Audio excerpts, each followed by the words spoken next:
Hi, I'm Dr. Kate Altizer, and I teach piano at Colby College in Waterville, Maine. I'm also a musicologist, and I've prepared this two-part video on West Side Story for the DuPage Symphony Orchestra. This is part 1 on the origins of the musical. You can hear the symphonic dances from West Side Story performed on the May 18th program of the DuPage Symphony Orchestra. West Side Story is a modern retelling of Romeo and Juliet, or, if you prefer, the classical Pyramus and Thisbe. At the time of West Side Story's premiere, it was one of at least 85 settings of the tale since antiquity. The star-crossed lovers, Tony and Maria, are caught between two rival youth gangs. The Jets, a white street gang to which Tony belongs, and the Sharks, a Puerto Rican gang whose leader is Maria's brother. With apologies for the spoilers, Tony and Maria's love is not to be, as he is killed toward the end of the musical, and Maria is left to offer a monologue on the pointlessness of their suffering and conflict. Choreographer Jerome Robbins, pictured here, had the idea for the musical and ultimately created the unique choreography for it, along with original lyrics by Stephen Sondheim, a book by Arthur Lawrence, and original music by Leonard Bernstein. The creators originally conceived the musical as East Side Story, proposing a story of a Jewish woman and an Italian Catholic boy on Manhattan's Lower East Side. The idea was failing to yield either dramatic or musical ideas, and in a meetup in Los Angeles, Leonard Bernstein and Arthur Lawrence saw a newspaper story about gang violence between Mexicans and white Americans. From this concept of racialized gang violence, it was an easy leap for the two of them to a story about gang violence in New York City. Bernstein said, quote, "At that time, the papers were full of stories about juvenile delinquents and gangs." And this was true.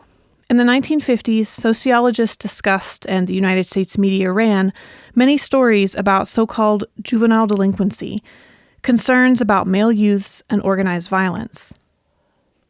While Puerto Rican youths had no higher rates of delinquency than other demographics, news stories frequently cast brown and black men as gang members and white men as innocent, and racialized gangs were perceived as a threat to white safety. This was happening simultaneously as the demographics of Puerto Rican immigrants were shifting in New York City, as more folks of Puerto Rican heritage moved out of crowded East Harlem, earned college degrees, and entered the workforce, a move that came at times with white resentment. Simultaneously, the United States was experiencing a craze for Latin music, in particular for the mambo, which of course is famously represented in West Side Story and which we'll talk about in a minute.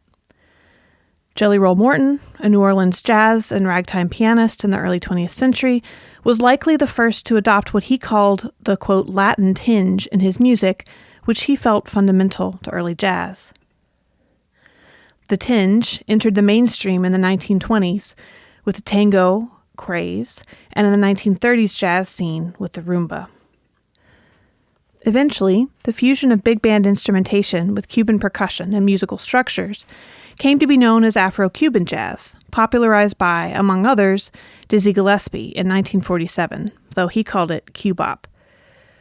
Strictly Cuban styles became more generically Latin in the late 1950s, but the Latin American vogue persisted and in fact was so common in the late 1950s that it was a standard part of the musical landscape.